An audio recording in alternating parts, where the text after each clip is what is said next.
আজি আমাৰ সংগ্ৰামী সৈনিকসকল ইয়াতে গোট খাইছে।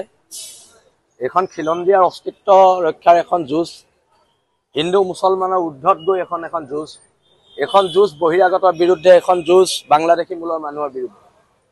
এই যুঁজখনক কোনোবাই হিন্দু মুছলমানৰ ৰূপ দিবলৈ চেষ্টা কৰিছে। এইবিলাক বাধা উফৰাই আজি বীৰ লাচিত থানাৰ হিন্দু মুছলমান সকলো খিলঞ্জীয়া সৈনিক ইয়াত লগ হৈছে আৰু অনাগত দিনত আজাদ চৌধুৰীক গ্ৰেপ্তাৰ কৰিব লাগিব। আজাদ চৌধুৰীৰ ঘৰ এভেকশ্যন কৰিব লাগিব। যোৰহাটৰ বহুতো খিলঞ্জীয়া মুছলমান মানুহে আমালৈ ফোন কৰিছে যে সেই অঞ্চলটোত প্ৰকৃততে আমাৰ অসমীয়া মুছলমানৰ অঞ্চল আছিলে।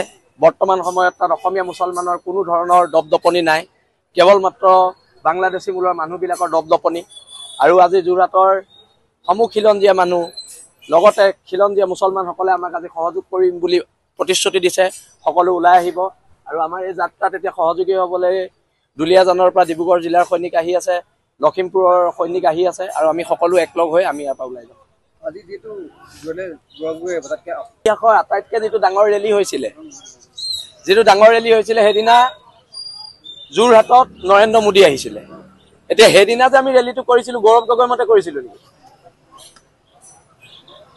আজি গৌৰৱ গগৈ আহিব কংগ্ৰেছৰ ভ্ৰমণলৈ যাওঁ, আমি যাম এফালে, তেওঁ যাব এফালে। এখন জাতি ৰক্ষাৰ যুদ্ধ। কোনোবাই গৌৰৱ গগৈ আহিছে, নৰেন্দ্ৰ মোদী আহিছে, হিমন্ত বিশ্ব শৰ্মা আহিছে, বীৰ লাচিত থানাৰ লগত আমাৰ কথা নাই নহয়।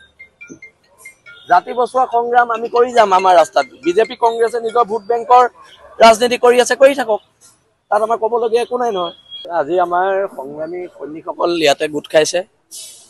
এখন খিলঞ্জীয়াৰ অস্তিত্ব ৰক্ষাৰ এখন যুঁজ, হিন্দু মুছলমানৰ ঊৰ্ধত গৈ এখন যুঁজ, এখন যুঁজ বহিৰাগতৰ বিৰুদ্ধে, এখন যুঁজ বাংলাদেশী মূলৰ মানুহৰ বিৰুদ্ধে।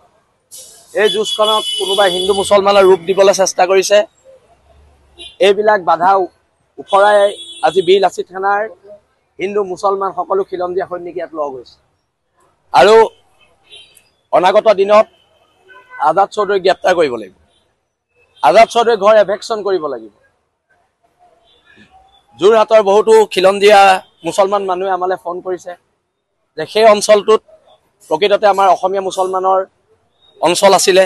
বৰ্তমান সময়ত তাত অসমীয়া মুছলমানৰ কোনো ধৰণৰ দপদপনি নাই, কেৱল মাত্ৰ বাংলাদেশী মূলৰ মানুহবিলাকৰ দপদপনি। আৰু আজি যোৰহাটৰ সমূহ খিলঞ্জীয়া মানুহ, লগতে খিলঞ্জীয়া মুছলমানসকলে আমাক আজি সহযোগ কৰিম বুলি প্ৰতিশ্ৰুতি দিছে। সকলো ওলাই আহিব আৰু আমাৰ এই যাত্ৰাত এতিয়া সহযোগী হ'বলৈ দুলীয়াজানৰ পৰা ডিব্ৰুগড় জিলাৰ সৈনিক আহি আছে, লখিমপুৰৰ সৈনিক আহি আছে আৰু আমি সকলো একলগ হৈ আমি ইয়াৰ পৰা ওলাই যাম। আজি যিটো